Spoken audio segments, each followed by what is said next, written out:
Hello students, welcome in my YouTube channel Vision Class.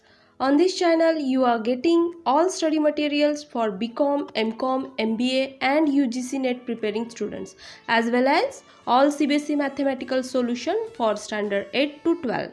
So please like, share and subscribe to my channel. Today we are seeing about UGC NET paper first.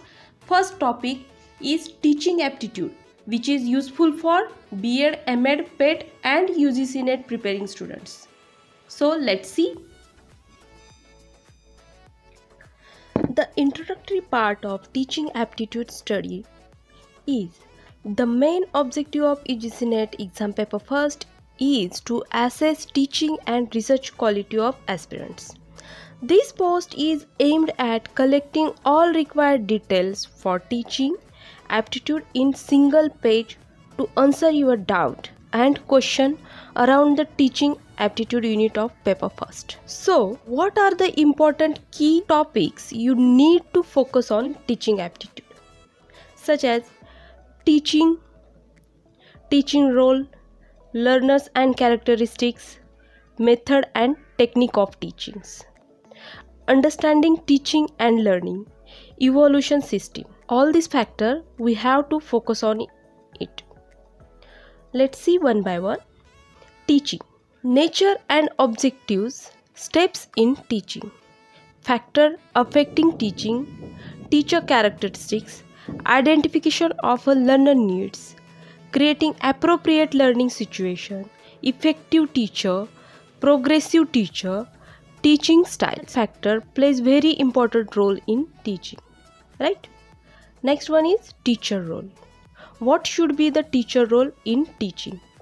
Teacher should be a motivator, facilitator, democratic leader, guide, counselor, mentor, social engineering classroom implications, right?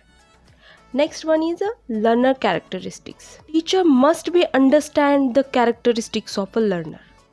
Which type of learner are there, we have to identify first. For example, characteristics of adolescent and adult learners, academic, social, emotional and cognitive. Individual differences. These are learner characteristics we have to identify first in teaching, right?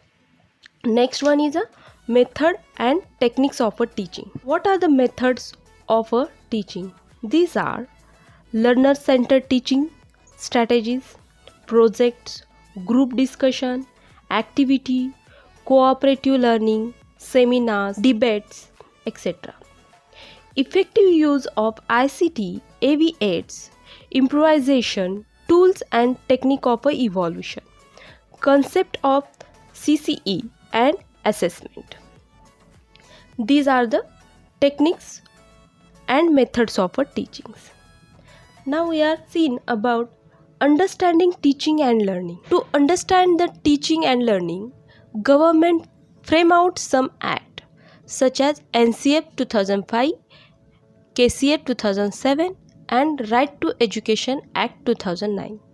These acts says such as learning without burden, to shift learning from rote method and connecting knowledge to life outside the school. The act makes education a fundamental right of every child between the ages of 6 and 14 and specifies minimum norms in elementary schools. We seen in details in next session.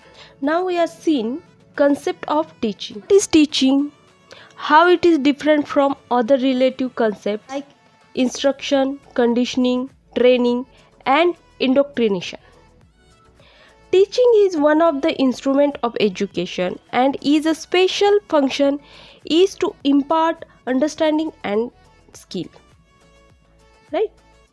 The main function of teaching is to make learning effective. The learning process completed as a result of teaching. So teaching and learning are very closely related. Similarly, meaning of teaching. Teaching is a process in which one individual teaches or instructs another individual. Teaching is considered as the act of imparting instruction to the learner in the classroom situation. It is a watching systematically. Debate consider it is as a manipulation of the situation where the learner will acquire skills and insight with his initiative. Some important definitions are given here. As per the S.C. Morrison, teaching is intimate contact between the more mature personality and less mature one. What they say? It is a contact between the more mature personality and less mature one. Right? Second definition is Jackson says that teaching is a face-to-face encounter between two or more persons, one of whom, that is teacher, intends to effect certain change in the other participants, that is students. As per the J.W. Huff and James K. Duncan, teaching is an activity with 4 phases: a curriculum planning phase, an instructing phase, and an evaluating phase.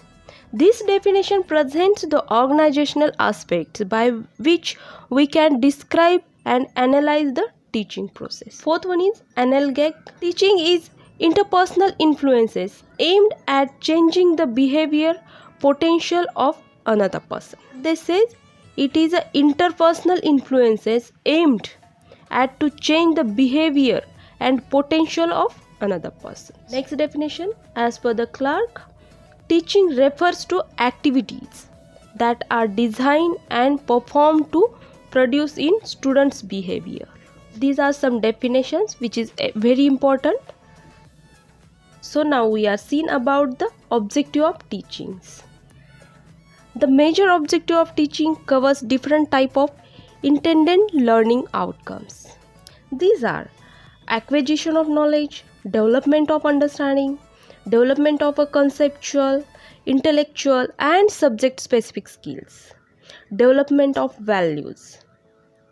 In general, we have to say that to change behavior and conduct of student, improve the learning skills of student, including methodological, critical thinking, writing, creativity, hypothesis, etc., as well as subject knowledge, to provide a social and efficient member of a society. Right? These are the objective of a teaching. I hope all of you understand very well the objective of teaching, meaning, concept and some definitions. So, further part of this lecture we will be seen in part 2. Keep watching and please subscribe my channel to get such type of videos. Thank you.